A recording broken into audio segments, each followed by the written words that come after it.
Hello, everyone, and welcome back to What's the Logic in That? We're a weekly podcast that discusses randomly selected topics from a spin wheel.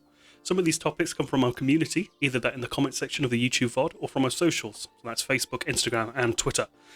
This is our first episode of the new year. After having a short break, we'd like to say thanks for your support thus far, and we hope to continue to give you good content throughout the rest of Season 2. We've got a couple of changes this time around for the style of the podcast.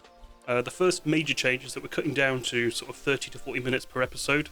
We noticed that our viewer retention seems to cut off around that point, so it makes sense to just cater our content towards what the audience is actually watching. Mm-hmm. We're also hoping to get some gaming-themed content up and running over the next few weeks. Yes. So we'd love some suggestions as to what you'd like to see us play first in the comments. And we'd also like to start featuring some guests on the show as well. So if you feel like you have something interesting to say or just want to join in with a banter, then leave a comment below or contact us on social media. We're available on Apple Podcasts, Google Podcasts, SoundCloud, and all sort of major podcast places. With all that being said, Mr. Dean, how are you? Welcome to the new year. Yeah, welcome to the new year, Mr. Tom. I'm feeling good. Happy to start a new series. It's been a while. A whole new season. It has been a while for us. Our last episode that we actually recorded was probably the second week of December, and now we're in the sort of third week of January. So it's been a nice break. Had some nice time off. I know we're in lockdown 3 now, but sort of getting through it, so to speak. I guess we're lockdown veterans. Lockdown veterans at this point. So yeah, why don't we pull up the old spin wheel and see what fun is in store for us today. Yes, indeed. I would assume that normally we go for like 4 or 5 topics, so I guess we'll see how many we actually manage to get through within a 30-minute time period. Yeah, we'll see where time takes us. Exactly, yeah. Okay, cool. First topic of the new season. Pros and cons of working from home. Right. Cool. This is, I think, we are pretty much veterans of this now at this point as well. yeah, definitely. I mean, we've been working from home for... I mean, me and you, we've been in the office quite a bit. Yes. You more so than me, but I guess realistically we've been working from home for the better part of a year now. And yeah, I enjoy the working from home experience. Not having to commute is a great part of that. Not having to get on the horrible trains in the morning. It's probably not so bad for some people who drive into the office or, can get there by a short walk like some people. And I really quite enjoy it. I think the transition period over to working from home, at first it was quite a novelty. Sort of getting into the rhythm of, I only have to get up at 8:30 and now I'm ready for 9 o'clock. That's great, a bit more sleep and whatever. And, just being home immediately afterwards. But I feel like there is the side of this as well that a lot of people maybe don't talk about, and that's if you're in the same room all day. Oh, man. And then all you do is you go over to your living room or, another room in your house. You realise that you don't really go out that often. And I guess that's a good thing at the moment. But in the future, I'm not sure how much I could do this, how long I could do this for. I don't know about you. What's your opinion on this? I kind of feel the same. Like you said, my short walks to the office. First thing, exercise. Basic exercise. Like when I walked to the office, I was getting, a couple of miles a day. Each day, and now I don't have that. I need to find something else to do to work out. Also, my body clock. My office is right next to my bed. So, my body clock is messed up completely. I mean, there's no sense of work time, home time. The bed's just there. If I need to chill, just go over there. Watch some shows or whatever. Now my body clock's messed up like a flight. I'm completely messed up. Sometimes I always sleep till 4 a.m. And then I'm not ready for work at all. And I feel like that is a big problem, is you get into that rhythm of, I'm not doing any exercise all day, so I'm not tired, so I'll just stay up. And then you've sort of had less and less sleep, and then you're less productive throughout the day and stuff. Yeah. I used to live in basically a studio flat, and I don't think I could have lasted as long as I have done if my sort of home office wasn't a thing. Being able to get away from the people that you live with and the place where you sleep and eat, I think is a very important part of the working from home experience. And I don't think, especially like where you sleep next to where you work, I don't think I could do that. It's so difficult. I imagine it's probably very taxing on you to have to do that. Yeah, I mean, people say it's kind of easy and stuff, but I mean, maybe the first like few weeks. After a while, you get into the lazy routine. Yes. It even comes down to like even stuff like meal prep, basic meal prep, like a easy dinner. Easy dinner will not happen. Yeah. Because you less exercise and stuff, you don't get hungry at certain times. You sort of go into, I don't know, like most animals, someone's like a bear hibernating, right? Yeah. You only need to eat food for a cup of like one meal, and honestly, you just eat junk the rest of the time for snacks because that's all you need. You don't need any more energy. Yeah. In terms of like the office environment, I feel like things like Microsoft Teams and Zoom have accommodated for that lack of interpersonal communication, but it's never on the same degree that it was. Yeah, it's not the same. I mean, it's a pro in general. I mean, it's connecting so many people when they need it. I mean, there's always the other apps and whatever, like WhatsApp or all these other ones. But yeah, it's not the same. No, not at all. I know for a fact, like, a big part of why I used to enjoy work was for the office place banter. Messing about during the day and going out for lunch with people. That was a major staple of the day. Right? That's why you enjoy work. And then, of course, we used to go out and drink a lot after work as well. Yeah. So, not having that has saved money, but I think that is the most taxing part on my mental health, at least because of the working from home environment. But again, this is more so down to the pandemic rather than just working from home. Because I feel like you could get together, if it wasn't for the pandemic. And we have done that on a couple of occasions where we've got together when time permitted it and the rules were less strong or enforced.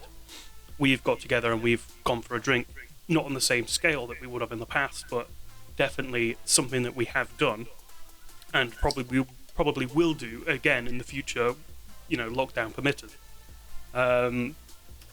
I guess another big part of working from home is maybe not as much for you because you never had to commute anyway, but for me at least, not having to get on the tube is saving 180 quid a month. Oh, yeah. Like, it's ridiculous how much travel costs. And having that in your pocket instead of having to pay for it every month is a bonus in of itself, right? And then also, on the flip side of the social side, not drinking and not going out for lunch every day is also saving, maybe we'd go to like Weatherspoons and spend 10 quid on lunch, right? That's 50 quid a week, almost 200 quid a month. Not having to do that every day means that you end up saving quite a bit of money. Yeah, you save a ton of money. Yeah, because when we went drinking, it'd be loads of rounds. When we used to have proper sessions. When we went on proper sessions, we could quite easily knock down 100 quid each, maybe. Yeah, easy. On like a hard night. Yeah. And then get food. Yeah, exactly. I know, like pros and cons. I guess after, depending on how long you've been working from home, the cons outweigh the pros, I guess. Yeah. The only time is when you have downtime. You're not actually in the working environment. You're chill to do what you need to do. Yeah, definitely. I feel like one of the big things for me since working from home is I don't play games as much. I don't do as much on personal projects outside of working hours because to me, when I walk into this is the same space that I would work from, except from I would be switched 90 degrees and I'd be facing that way.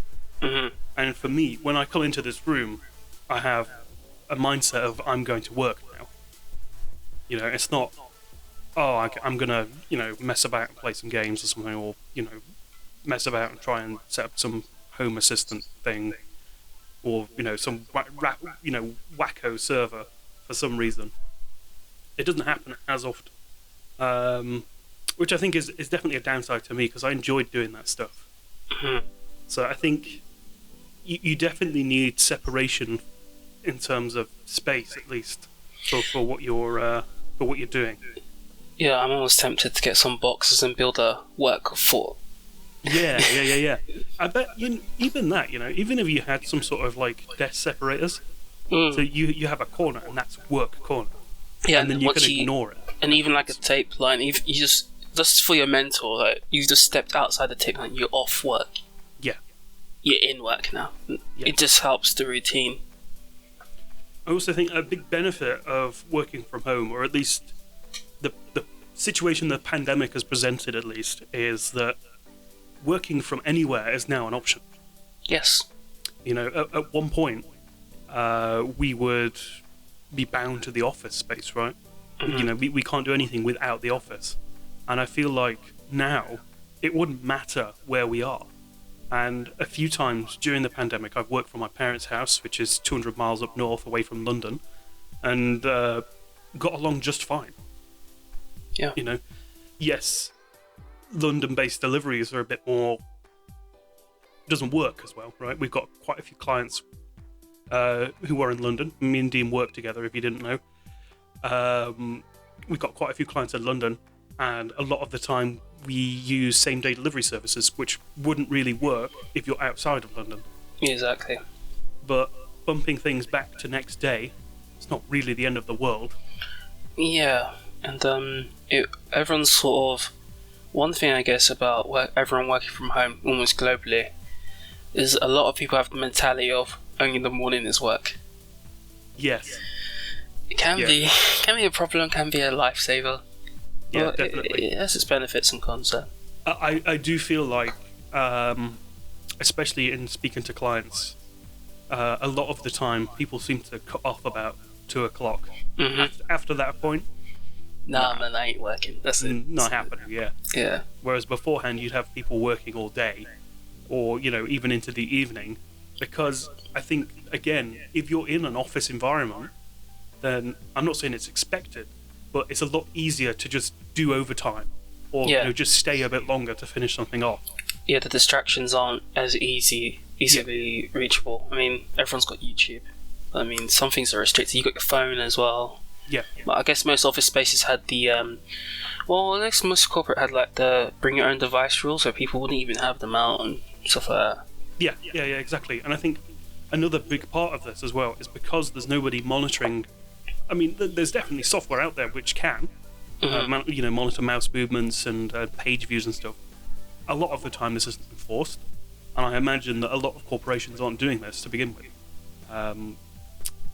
And a big part of the working from home thing is there's nobody watching what you're doing.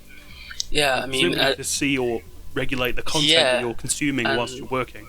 And because you're at home, yes, you can have your work laptop out and you're doing some work, but that's not stopping you from having the TV on behind you and watching YouTube. Exactly. And I'm sure for a lot of people, with how tech is now, emails on your phone, most people just doing what they want anyway and just checking the emails from the phone, then running back to their desk. Yeah, definitely. I know for me at least, in my downtime, if I've not got that much on, then I will just take my work laptop into the living room and stick something on in the background. There's nothing wrong with doing that. Just chilling a bit whilst working. If I don't, see the need to have 6 screens up in front of me, then I won't do it because eyesight strain. Yeah, it's the excuse I tell myself. For me, my downtime is either YouTube or some little phone games like Egg Inc. I won't go into more about that. Egg Inc. is very distracting. Egg Inc. is definitely very distracting. We've started playing at the beginning of last week. I prestige for the 3rd time today. I've only done it once. I got to the tachyon egg.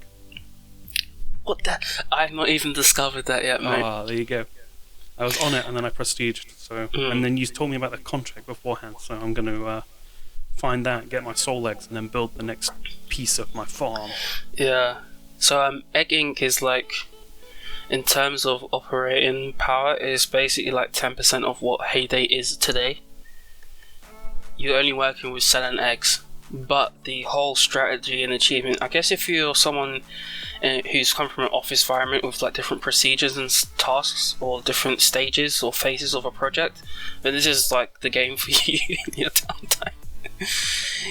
It's not for like if you want a random like game just to take your mind. It's just like a strategy game, to be honest. Yeah, it's definitely a distracting game. Mm-hmm. But going back to the working from home stuff, Yes. Cons for me at least are the lack of banter, the lack of social. Those are the big things for me. Pros, you're more relaxed, I think, in a working from home environment. I think that's the big one for me. Is there feels like there's less pressure. I can be a bit more relaxed during the day. What about you? So mine is the exercise, my body clock, because of how my work environment is right now. And then even into lunch breaks, because of how we're working, because we work in IT, is weird. You're not really taking a lunch break. Normal lunch break, I would be outside or I would have walked away, but I'm still at the machine or the working area. It's on YouTube or something. I'm not even actually taking a proper break, to be honest. Yeah. I feel like that is definitely a thing that I've experienced as well. If somebody emails me during my lunch break, Probably gonna respond. Yeah. Whereas before, I'd leave it until my break's done. Yeah, exactly. I would just basically, I'd turn my phone off almost. I just have it in my pocket on silent. I wouldn't even notice it. But because you're aware of it and you have it next to you, and even if you're sat in front of your machine, you see an email come in, you just carry on working. You're just eating at the same time. Yeah. Okay, let's move on to topic 2 and see what that has in store for us today. Hopefully, something fun and exciting. We will see. We shall see. Oh no. Do you think crying is a sign of weakness or strength? I don't think this is fun and exciting, but we'll go there. Okay. You know what? I feel like it's a bit of both. Yeah, it's situational, isn't it? Yeah. I don't like people cry over everything. I don't know if it's like kind of linked to having your heart on your sleeve as well about things. I feel like there's definitely a middle ground here, isn't there? If you cry all the time, then it's a sign of weakness. Yes. If you don't cry at all, you never cry, then that's just maybe a sign of insecurity or just being emotionless to an extent. I feel like both like far ends of the scale, crying a lot or not crying, is both a sign of weakness. Yeah. If you can't really let yourself cry and get into your emotions and get past things properly, get closure over whatever it is, even if it was like dropping your phone or something simple like that. I mean, you don't have to cry over it, but if you don't let yourself get over your emotions, then you're just bottling everything up, so it's a sign of weakness as well. Yeah, definitely. I feel like every now and then everyone needs a good cry. Yeah, exactly. You've got to be able to show your emotion, but you don't want to be overbearing with it. Yeah, I mean, you don't have to show it to everyone. You can have a silent cry by yourself or something, but you just need to get past it. Yeah, exactly. Yeah. I don't like people who cry all the time or cry over stupidness. Mm-hmm. I guess maybe that's just my logic about things. I'll treat something different. We might cry over different things. Yeah, I know. Yeah. Like I don't know if back when you were playing World of Warcraft heavy, would you be sad if your account got deleted? At peak stage. Let's say 2010, you put all this effort in, and then something happened to your guild or whatever. To be honest with you, it's probably a sign of you've played too much. No. Yeah. I was banned several times for miscellaneous things over the years. Did it make you sad? Not to the point of crying. You didn't take it that seriously. You're not like... No, it was a joke. I think I would be more upset if I was like about to do an achievement. And the big example that I sort of thought of here, and this is going to be quite specific, so please ignore it. Is that there was in Mists of Pandaria, as a warlock, you could farm an item and then get green fire. Mm-hmm. Right, and this was a big thing at the time. If you were a warlock and you didn't have this, then you were pretty much shit. Now it's like easy to obtain, but you got an achievement for doing it during the period where it was available. Well, not available, when it was new. It was a feat of strength, right, to get it. And I remember I'd farmed it for ages and finally got the item. And it essentially brings you into a scenario, and the whole thing is based on how well you play your class, right? You have to use every utility, every spell, every demon that you have to in your arsenal to actually defeat the final boss. And I remember I was doing this thing, like I maybe like done 30 attempts of this thing, and each one, the encounter might last like 6 or 7 minutes, right? Yeah. So I've been at it for hours. Mm-hmm. I was trying to get this done, and if I disconnected or something, or if my account had closed at that point, then I feel like I probably would have cried. Because I remember after I'd done it, like when I finally killed it, you know, when you're so emotional, you put that much time and effort into something. I'm pretty sure I did cry afterwards. I was just like, oh, thank God it's over. Like, Yeah. and that feeling of having something that made you kind of elite, and a title that I still have now, like all these years later, it's no longer attainable. You can't get it after that expansion was done. The title was removed. You can't get that anymore. Yeah. And that's something that sort of lasted with me for a while.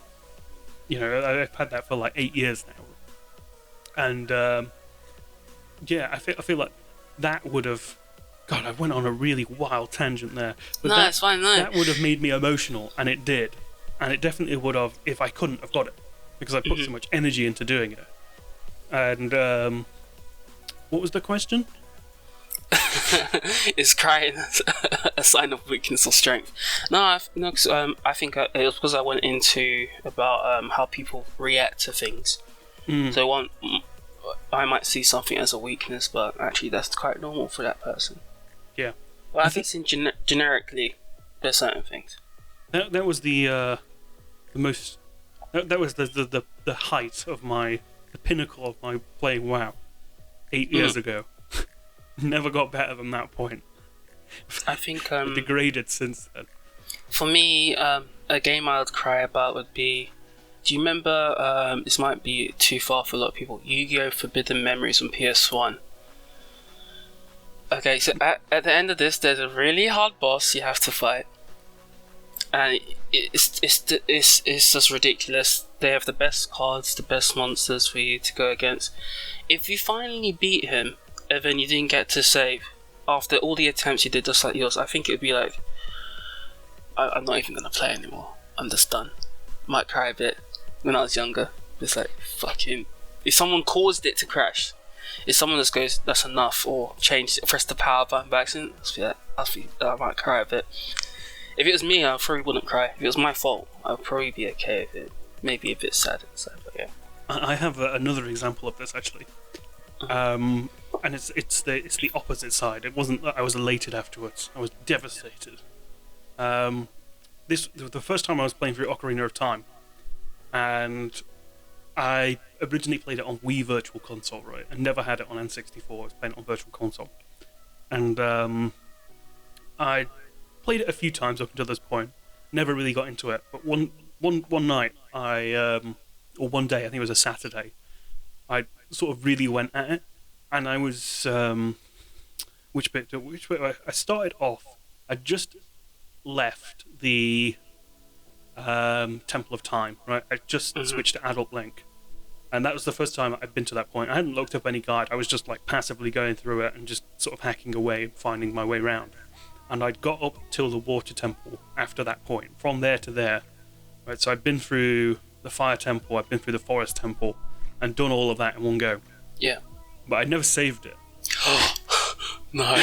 And then it crashed as I was in the Water Temple, and I reloaded it. I lost all my progress up until that point. It's like, do you even start again, or do you cry? I think I left it for a year. I never went back to it for a whole year. I was so and it wasn't like I cried about it. I was just so devastated. Like, and so you get frustrated with yourself. But it's like, why didn't I save it, man? Like, I actually had that recently. I was on the Switch. I was playing Marvel Ultimate Alliance 3. I was doing co-op with my sister. Got our characters up to level 8, and it's a bit of a grind. I got all the ISOs perfect. And then I saw the option for a new game. Now I thought I was clicking the right option to continue the same characters, and I fucking saved over. As soon as I did it, I was like, on my phone, Google was like, did I just fucking... And I was like, fuck, I just did. Oh, good. I was so pissed. Yeah. Because I'd grinded the characters past the 80 where me and my sister left it as well. And then what I did was I went on the grind the next day. I was like, nope, take it, and let's need to move get on. back to this. Yeah, I just couldn't. I was just like... Because I must have played for like... I mean... I'd just like to point out here that I was a kid at this point. I didn't know what I was doing. I'd probably played 8 hours to get to that point. Yeah. In one sitting, and then it was just all gone. And that was it. I couldn't bear the fact that I'd managed to do that. Mhm. But yeah. Do you want to do one final topic? Yeah, sure. Let's do it. See. Do a nice quick one. Yeah. I want that tea versus coffee one, so I can just say coffee and then end it. Let's end the video if we get it. Yeah. Yeah. So if we get it, we end the video now. Yeah. No. Does Batman make a good male role model? What? Fuck no.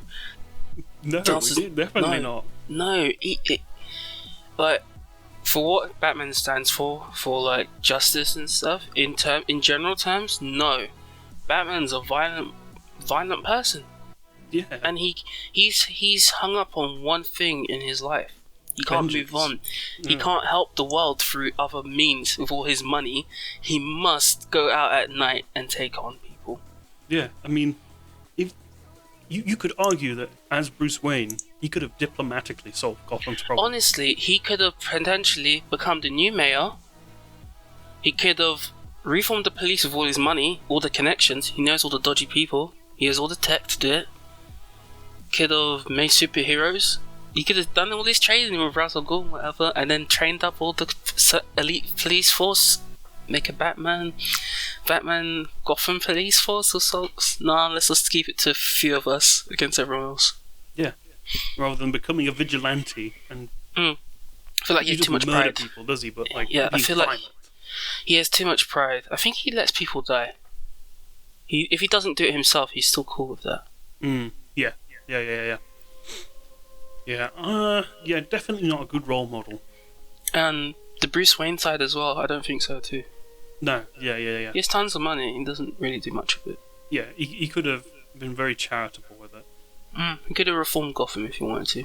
I mean, of course, there's a Court of Owls, if you know about all that and all that stuff, but then he could have become one of those as well and taken over. He's got ways. Yeah. I don't have anything to add on to this. No, Batman's not a good role model at all. That's Batman is an awful role model. No, he's awful.